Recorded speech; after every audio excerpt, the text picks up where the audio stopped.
নমস্কাৰ ছাত্ৰ ছাত্ৰীসকল আজি পুনৰ আহিছোঁ এটা নতুন ভিডিঅ' লৈ তো আমি ত্ৰিকোণমিতি চেপ্টাৰটো আলোচনা কৰি আছিলোঁ দশমমান শ্ৰেণীৰ এক্সাৰচাইজ 8.4 মই ইয়াৰ আগতে 8.4 আমি 5 আৰু 6টো কৰি দিছিলোঁ তো আজি আমাৰ অংক হৈছে 7 আৰু 8 ঠিক আছে তো আজি আমি 7 আৰু 8টো আলোচনা কৰিম আৰু লগতে আমি দুটা CBSE পৰা আমি আউট অফ মানে টেক্সটবুক মানে আমাৰ টেক্সটবুকৰ বাহিৰৰ প্ৰশ্ন আমি দুটা আলোচনা কৰিম ঠিক আছে তো যোৱাবাৰ আমাৰ পৰীক্ষাত কি হৈছে যে বহুত মানে টেক্সটবুকৰ বাহিৰৰ প্ৰশ্ন আহিছে আহতে আমাৰ কি অলপ ছাত্ৰ ছাত্ৰীখিনি অসুবিধা হৈছে ঠিক আছে গতিকে তোমালোকে এইবাৰ হয়তো অলপ মানে হয়তো আগতে পৰিচয় হৈ যাব পাৰিবা গতিকে সেনেকুৱা ভাৱত মই ভিডিঅ'বিলাক বনাই আছোঁ ঠিক আছে তো বেছি দেৰি নকৰোঁ আমি আৰম্ভ কৰোঁ ঠিক আছে তো আজিৰ অংকটো কি 7 নম্বৰ অংকটো একদম সহজ অংক তোমালোকক কি দিছে sin θ minus 2 sin cube θ ইয়াতে দিয়া আছে sin θ minus 2 sin cube θ ঠিক আছে তলত আছে কি 2 cos cube θ minus cos θ এটো দিয়া আছে না আৰু ইফালে আমাৰ সোঁফালে কি আছে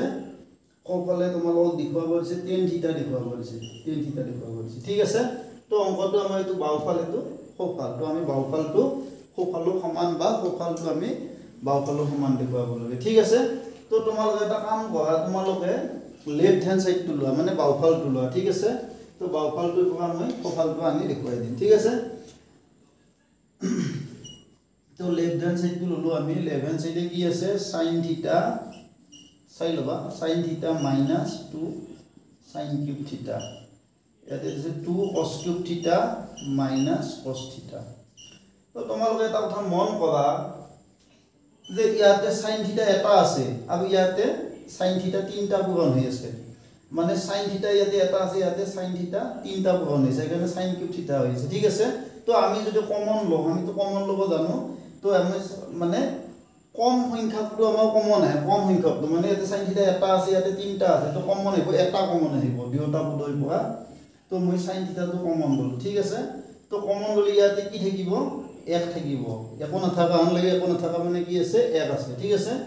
মাইনাস ইয়াতে 2 টো থাকিলে ইয়াতে তিনটা পূৰণ হৈছে এটা নিছ তো ইয়াতে এটা থাকিব ঠিক আছে তো sin স্কয়ার θ হ'ব একেদৰে তোমালোকে তলৈ পৰাও ইয়াতে cos θ এটা আছে ইয়াতে cos θ কেইটা আছে তিনটা আছে তো তোমালোকে cos θ এটা কমন লোৱা তো ইয়াতে 2 থাকিব এটা cos θ দুটা থাকিব মানে cos স্কয়ার θ মাইনাস ইয়াতে 1 থাকিব একো নাথাকে মানে 1 থাকিব ঠিক আছে তো এইখিনি নিশ্চয় বুজি পালা আমাৰ আনসাৰটো আহিয়ে গৈছে মোটামুটি sin θ আৰু cos θ কিমান tan θ এইখিনি খালি আমি এটা মানে অংকটো কৰি গলে এইখিনি এটা টাইমত কাটা কাটা যেহলে নোহোৱা হৈ যাব হেকত এইখিনি বস্তু থাকিব ঠিক আছে তো তোমালোকে এইখিনি একো কৰিব লগা নাই এইখিনি আনসাৰটো sin θ আৰু cos θ tan θ এইখিনি আমি সবল কৰিম ঠিক আছে তো এটা চাই লোৱা মোটামুটি আনসাৰটো আহিব আৰু মোটামুটি মানে আমি এটা মানে এটা আমাৰ অনুমান হৈ গৈছে ঠিক আছে তো এতিয়া চাবা sin θ আৰু cos θ sin θ বাই cos θ টো থাকি যাও ঠিক আছে তো ইয়াতে ব্ৰেকেটৰ ভিতৰত চাবা 1 মানে আকৌ কি আছিল 1 মানে আমি এটা ত্ৰিকোণমিতিক অভেদ পাইছিলো কি অভেদ পাইছিলো sin square a cos square a মানে কিমান 1 ঠিক আছে তো আমি 1 মানে কি লিখিম ইয়াতে sin স্কয়ার a লিখো কিন্তু এই জায়গাত আমি থিটা লিখিম sin স্কয়ার θ যোগ cos স্কয়ার θ এই 1 মানে লিখিলো ঠিক আছে 1 মানে এখিনি লিখিলো বাকি এখিনি আছে কিন্তু মাইনাস 2 sin স্কয়ার θ চাই লোৱা তাৰমানে 1 মানে মই কি লিখিলো sin square θ cos square θ minus 2 sin square θ এই বাকিখিনি সব একে আছে ঠিক আছে আৰু এটোটো লিখিম মই 2 cos স্কয়ার θ মাইনাস এই যে 1 2 আছে 1 মানে মই ইয়াতো লিখিম sin স্কয়ার θ cos স্কয়ার θ নিশ্চয় বুজি পাইছা এটো ব্র্যাকেটটো ক্লোজ কৰি দিবা ঠিক আছে এখিনি আমি লিখি লম তো এতিয়া তোমালোকে এতিয়া চাবা এটো sin θ বাই cos θ sin θ উপৰটো চাম আমি sin θ এটো চাবা sin θ ইয়াতে sin স্কয়ার θ এটা জমা আছে ইয়াতে দুটা কি আছে ভাগ আছে তো আমাৰ এটা sin এটা চাবা ইয়াতে sin স্কয়ার θ এটা জমা আছে ইয়াতে sin স্কয়ার θ দুটা ভাগ আছে তাৰ মানে আমাৰ এটা ভাগ থাকিব তাৰ মানে এটো হ'ব cos square θ minus sin square θ নিশ্চয় বুজি পাইছা ইয়াতে sin স্কয়ার থিটা এটা জমা আছে ইয়াতে দুটা ধাৰ আছে মাইনাস মানে ধাৰ তো এটা জমা দুটা ধাৰ মানে এটা ধাৰ থাকিল আৰু এটো cos স্কয়াৰ থিটাটো জমা আছে ঠিক আছে এনেকৈ তলতো তোমালোকে চাই লোৱা এখিনি নিশ্চয় বুজি পাইছা তো তলত তোমালোকে চাই লোৱা cos থিটা ইয়াতে চাবা 2 cos স্কয়ার থিটা এটো ব্র্যাকেটটো মই হলাই দিছো 2 cos স্কয়ার থিটা এটো মাইনাস এ প্লাস এ পূৰণ কৰিলে মাইনাস এ প্লাস এ পূৰণ কৰিলে কি হ'ব মাইনাস cos স্কয়ার থিটা ঠিক আছে তো এতিয়া চাবা sin থিটা বাই cos থিটা tan থিটা বহুৱাই দিব পাৰা একো নাই তো আমি এতিয়া নবহাও তো এটো cos স্কয়াৰ থিটা বালা মাইনাস sin স্কয়াৰ থিটা ঠিক আছে আৰু এতিয়া চাবা এতে দুটা cos স্কয়াৰ থিটা জমা আছে না জমা আৰু ইয়াতে এটা কি আছে ধাৰ আছে তো মাইনাস আছে মানে ধাৰ আছে দুটাই পৰা এটা গলে কি হ'ব এটা জমা থাকিব ঠিক আছে আৰু মাইনাস কি আছে sin স্কয়াৰ থিটা কিমান ধুনিয়াকৈ মিলি গল আমাৰ চাই লোৱা ইমান ধুনিয়াকৈ ত্ৰিকোণমিতি অংকবিলাক মিলাই দিয়া থাকে ঠিক আছে তো এটো আৰু এটো একে আছে কাট যাব ঠিক আছে তো এতিয়া চাবা sin থিটা আৰু cos থিটা মানে কি tan থিটা তাৰ মানে আমাৰ এটো রাইট আনসার নিশ্চয় বুঝি পাইছা ঠিক আছে তো এটো তোমালোকে চাই লবা তো আমাৰ 5 নম্বৰ অংকটো হৈ গল ঠিক আছে 6 নম্বৰ অংকটো সৰি তো আমাৰ 7 নম্বৰ অংকটো হৈ গল ঠিক আছে তো এতিয়া আমাৰ অংক নম্বৰ কি নম্বৰ এবাৰ 8 নম্বৰটো ঠিক আছে তো আমি 8 নম্বৰ অংকটো আলোচনা কৰিম অংকটো আলোচনা কৰো ঠিক আছে এটো অংক কিন্তু বহুত ইম্পৰ্টেন্ট তোমালোকৰ বাবে এটো অংক বহুতবাৰ পৰীক্ষাত আহিছে আৰু সিবিএসসি পৰীক্ষাত বহুতবাৰ আহিছে ঠিক আছে অংকটো বহুত সহজ অংক তো তোমালোকে এই অংকটো চাই লবা ঠিক আছে তো মই লেফট হ্যান্ড সাইডটো লম ইয়াতে মই আগতে কৈছো যিবিলাক যোনটো সাইডত স্কয়ার থাকে কিবা কিবি হোল স্কয়ার থাকে তাহলে ভাঙি দিব পাৰি সেইটো সাইডে লবা ঠিক আছে তো আমি এতিয়া এটো সাইড লম sin a plus cos a whole square এটো আৰু ইফালে কি আছে cos a plus sec a whole square আমি এইখিনি দেখুৱাব লাগে ঠিক আছে তো তোমালোকে বেলেগে কৰিব নালাগে সকলোৱে জানা a + b হোল স্কয়াৰ সূত্ৰটো আমি মানে ভাবি লম ঠিক আছে তো a মানে এই প্ৰথমটো a + b whole square a মানে sin a আছে b মানে cos a আছে তো তোমালোকে লিখি দিয়া a + b হোল স্কয়ার মানে কি a square plus twice a মানে sin a আছে twice a b মানে কি cos a ঠিক আছে প্লাস b স্কয়ার b মানে cos a হোল স্কয়ার ঠিক আছে নিশ্চয় বুজি পাইছা a square plus twice a b plus b square ঠিক আছে তো এটো এনাকে ভাঙি দিয়া plus a plus b whole square তার মানে কি a square plus twice a b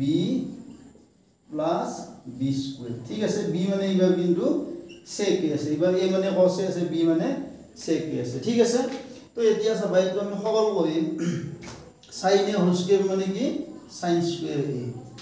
এটা তোমালোকে এটা কথা মন কৰিবা 2 sin টো ঠিকে থাকো এতিয়া চাবা এটো পূৰণ কৰি দিলো cosec এটো কাৰ মানে প্ৰতিক্ৰম আছিল sin এৰ প্ৰতিক্ৰম আছিল তো cosec মানে আমি কি লিখি 1/sin লিখিব ঠিক আছে তো cosec মানে আমি 1/sin লিখিব পাৰো আকৌ এটো তোমালোকক cosec হোল স্কয়ার মানে কি cosec স্কয়ার e ঠিক আছে এইখিনি নিশ্চয় বুজি পাইছা তো এনাকে এইখিনি লেখা cos a whole square মানে কি cos square a নিশ্চয় বুজি পাইছা তো এটো তোমালোকে এটো 2 cos a এইটো sec a যি আছে sec a মানে কি লিখা 1/cos a লিখা ঠিক আছে sec a টো কার প্ৰতিক্ৰম cos a প্ৰতিক্ৰম আৰু এইখিনি তোমালোকে লিখা sec square e sec a whole square নিশ্চয় বুজি পাইছা তোমালোকে তো এইখিনি বেলেগ একো কৰা নাই খালি আমি বহু সৰল কৰি দিছো sin a স্কয়ার মানে sin square a 2 sin a cosec a মানে 1/sin a মানে cosec a প্ৰতিক্ৰম sin a তাৰপৰ cosec a মানে 1/sin a cosec a square মানে cosec square a cos square a 2 cos a sec a মানে 1/cos a আকৌ sec square টো লিখি দিছো ঠিক আছে তো আমি এনাকে কৰি যাম এতিয়া আমি হিখিনি দেখুৱাব লাগে হিনি মই লিখি ৰাখিছো ঠিক আছে এতিয়া চাবা তোমালোকে এটা কাম কৰা sin স্কয়াৰ a আগতে সৰল কৰি যাও এটো sin a আৰু এটো sin a কাট যাব তো এটা 2 হ'ব ঠিক আছে 2 1 গুণ 2 এটো cosec স্কয়ার আছে ইয়াৰ পিছত cosec স্কয়াৰ a তাৰ পিছত প্লাস cos স্কয়াৰ a ঠিক আছে আৰু এটো কছে এই কছে কাটা যাব গতিকে 2 1 2 এটো কছে ওপৰত আছে এটো তলৰ আছে মানে ইয়াৰ তলত এটা 1 আছে একটো লিখা না যায় 2 * 1 কি হ'ব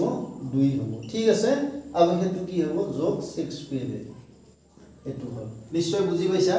চাই লোৱা তো এতিয়া আমি এটা কাম কৰিম চাই লোৱা কি হ'ব এখিনি নিশ্চয় বুজি পালা তো তোমালোকে এটা কাম কৰা এই যে sin স্কয়াৰ a আছে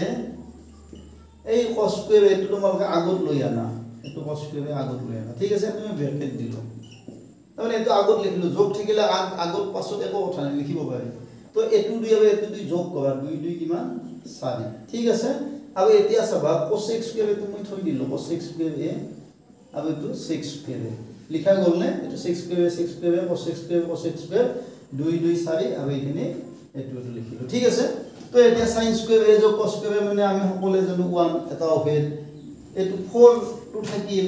আৰু এতিয়া চাবা cos স্কয়াৰ a মানে আমি কি আছিল চাবাছো তোমালোকে এটা অভেদ পাইছিলা যে cos square a cos square a this is equal কি আছে 1 আছে ঠিক আছে তো ইয়াৰ পৰা আমি কি পাম cos স্কয়াৰ a মানে কি পাম 1 cos স্কয়াৰ a টো হিপিনে নিলি কি হ'ব প্লাস হ'ব তাহলে cos স্কয়াৰ a মানে 1 cos স্কয়াৰ a ঠিক আছে তো এটো বহুৱাই দিয়া ইয়াতে তো cos স্কয়াৰ a মানে আমি কি বহুৱাই দিম এটো মানে 1 cos স্কয়াৰ a হেনাকে তোমালোকে 6 স্কয়াৰ a মানে কি বহুৱাই দিবা পাৰিবা 1 10 স্কয়াৰ a আগৰ ভিডিওত মই দিছো তোমালোকক অভেদ কেইটা এটা প্ৰমাণ কৰি দিয়া আছে চাই লবা ঠিক আছে তো এটো 4 1 5 5 1 6 6 1 7 হৈ গল 10 স্কয়াৰ তো আগত আনি দিয়া প্লাস cos স্কয়াৰ তো এইটোই আমাৰ হৈছে প্রমাণ this is equal right answer তো নিশ্চয় বুজি পাইছা ঠিক আছে তো এনাকে আমি পঢ়িব পাৰো ঠিক আছে তো এই দুটা আজি ইম্পৰ্টেন্ট অংক আছে তোমালোকে চাই লবা আৰু অভেদ কেটা যদি বুজি পোৱা নাই আগৰ ভিডিও তোমালোকে চাই লবা এতিয়া আমাৰ সময় হৈছে দুটা আমাৰ আউট অফ টেক্সট বুক মানে আমাৰ টেক্সট বুকৰ বাহিৰৰ আমি দুটা প্ৰশ্ন আলোচনা কৰিম ঠিক আছে তো এতিয়া চাবা তোমালোকে যে আমি আজি এই প্ৰশ্ন দুটা বাছনি কৰি লৈছো আমি আগতে কৈছো যে আমি পিছৰখিনি আমি দ্বিঘাত সমীকৰণৰ কথা আলোচনা দ্বিঘাত সমীকৰণটো ইকুয়া হৈছে হলো কিন্তু মই দ্বিঘাত সমীকৰণৰ আউট অফ টেক্সট বুক দিয়া নাছিলো তোমালোকক ঠিক আছে তো এইটোখিনি চাই লবা তোমালোকে তো আজি এটা প্ৰশ্ন শৰ্ট প্ৰশ্ন হয় আৰু এটা আমাৰ অলপ দীঘল প্ৰশ্ন এটো মানে 3 মাৰ্কস মানৰ প্ৰশ্ন এটো চাই লবা সিবিএসই 2015 ত আহি গৈছে আৰু এটো 2022 ত আহিছে ঠিক আছে তো এটো একদম সহজ তো এটা মন যদি -3 এটা যদি 5 হয় তেতিয়া কি হয় দ্বিঘাত সমীকৰণটো এনেকুৱা টাইপৰ হয় x² মাইনাস মাজত লিখিব লাগে মূল দুটা সমষ্টি into x plus ইয়াতে লিখিব লাগে মূল দুটা পূৰণফল ঠিক আছে তো এটো আমাৰ দ্বিঘাত সমীকৰণৰ মূলৰ পৰা আমি দ্বিঘাত সমীকৰণ কেনেকৈ উলিয়াব পাৰো এটো x² মাইনাস মূল দুটাৰ সমষ্টি into x plus মূল দুটাৰ পূৰণফল ইকুৱেল 0 তো এটো চাবা x² মাইনাস ইয়াতে মূল দুটা কি দিছে মূল দুটা তোমালোকক দিয়া আছে এটা 5 দিয়া আছে প্লাস এটা -3 into x মাজত লিখিব লাগে মূল দুটাৰ সমষ্টি into x প্লাস ইয়াতে লিখিব লাগে মূল দুটাৰ পূৰণফল এটা 5 এটা -3 ঠিক আছে তো এটো তোমালোকৰ একদম সিম্পল কথা x² মাইনাস এই 5 প্লাসে মাইনাসে মাইনাস মই একদম সহজ কৰি দিছো প্লাসে অলপ দীঘল হৈছে এই কাৰণে মই মানে সবখিনি ভাঙি দিছো প্লাসে মাইনাসে মাইনাস x আৰু এটো প্লাসে মাইনাসে পূৰণ কৰিলে -5 3 গুণ 15 ইকুৱেল 0 ঠিক আছে তো x² মাইনাস 5 3 গলে 2x মাইনাস 15 ইকুৱেল 0 এইটো আমাৰ সমীকৰণ তাৰ মানে কি চাবা যে আমি যদি দ্বিঘাত সমীকৰণৰ মূল দুটা গম পাও তেতিয়া সমীকৰণটো কি হয় x² মাইনাস মূল দুটাৰ সমষ্টি into x পূৰণফল মানে আপু মূল দুটাৰ পূৰণফল এটো x² মাইনাস মূল দুটাৰ সমষ্টি into x প্লাস মূল দুটাৰ পূৰণফল ইকুৱেল 0 ঠিক আছে তো এইখিনি বস্তু কিন্তু উচ্চ গণিত আমাৰ যিখিনি ছাত্ৰ ছাত্ৰী আছে তেওঁলোকৰ কাৰণে যথেষ্ট মানে এটো সহজ প্ৰশ্ন ঠিক আছে আমাৰ জেনেৰেল খিনিৰ কাৰণে এইটো প্ৰশ্ন টান হ'ব পাৰে তো চাই লবা তোমালোকে এটো ফৰ্মেটটো মনত ৰাখিবা x² মাইনাস মূল দুটাৰ সমষ্টি লিখবা মাজত into x গুণ মানে প্লাস মূল দুটাৰ পূৰণফল ইকুৱেল 0 ঠিক আছে তো এটো তোমালোকে চাই লবা এটা आंसर হ'ব আমাৰ দ্বিতীয় প্ৰশ্নটো হৈছে মানে এটো প্ৰশ্ন 2015 সিবিএসই আহি গৈছে তোমালোকে প্ৰশ্নটো ভালকে চাই লবা চাই লৈ হলে তোমালোকে এটো নিজে কৰিব চেষ্টা কৰিবা ঠিক আছে যদি তোমালোকে নোৱাৰা কমেন্টত জনাবা মই কৰি দিম কিন্তু অংকটো ইম্পৰ্টেণ্ট হ'ব ঠিক আছে তো আজি ভিডিঅ'টো ইয়াতে সামৰিছোঁ নিশ্চয় তোমালোকে ভাল পাইছা চাই পেলাই যদি ভাল পাইছা ভিডিঅ'টো শ্বেয়াৰ কৰিবা লাইক কৰিবা আৰু মোৰ চেনেলটো ছাবস্ক্ৰাইব কৰিব নাপাহৰিবা ধন্যবাদ